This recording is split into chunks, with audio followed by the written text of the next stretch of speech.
بسم الله الرحمن الرحيم.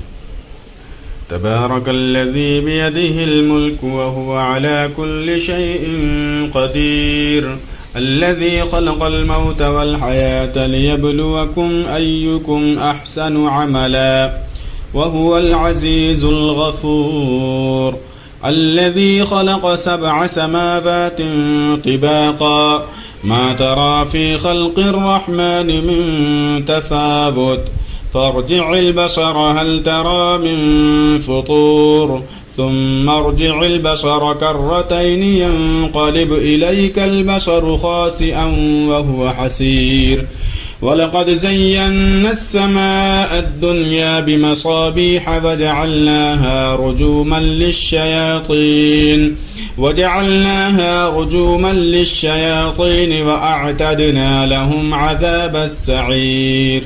وللذين كفروا بربهم عذاب جهنم وبئس المصير.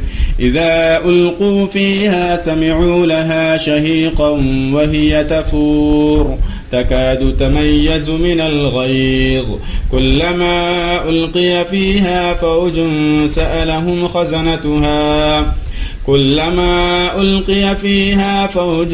سألهم خزنتها ألم يأتكم نذير؟ قالوا بلى قد جاءنا نذير، فكذبنا وقلنا ما نزل الله من شيء إن أنتم إلا في ضلال كبير. وقالوا لو كنا نسمع أو نعقل ما كنا في أصحاب السعير. فاعترفوا بذنبهم فسحقا لأصحاب السعير. إن الذين يخشون ربهم بالغيب لهم مغفرة وأجر كبير. وأسروا قولكم أو اجهروا به إنه عليم بذات الصدور. ألا يعلم من خلق وهو اللطيف الخبير. هو الذي جعل لكم الأرض ذلولا فامشوا في مناكبها وكلوا من رزقه وإليه النشور. أأمنتم من في السماء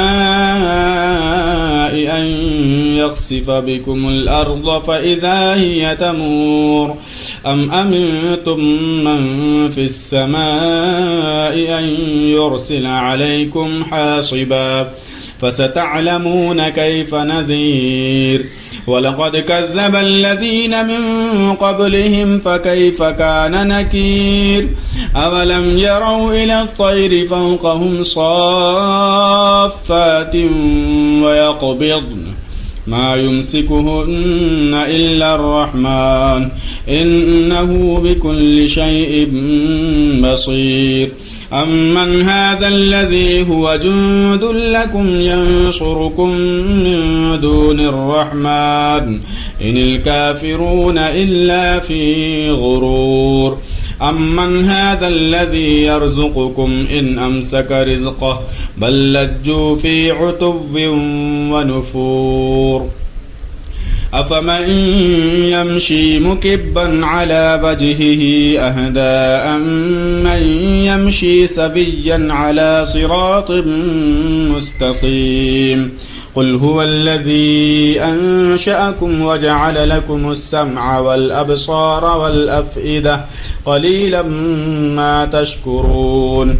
قل هو الذي ذرأكم في الأرض وإليه تحشرون. ويقولون متى هذا الوعد إن كنتم صادقين. قل إنما العلم عند الله وإنما أنا نذير مبين. فلما رأوه زلفة سيئت وجوه الذين كفروا وقيل هذا الذي كنتم به تدعون. قل أرأيتم إن أهلكني الله ومن معي أو رحمنا فمن يجير الكافرين من عذاب أليم. قل هو الرحمن آمنا به وعليه توكلنا فستعلمون من هو في ضلال مبين قل أرأيتم إن أصبح ماؤكم غورا فمن يأتيكم بماء معين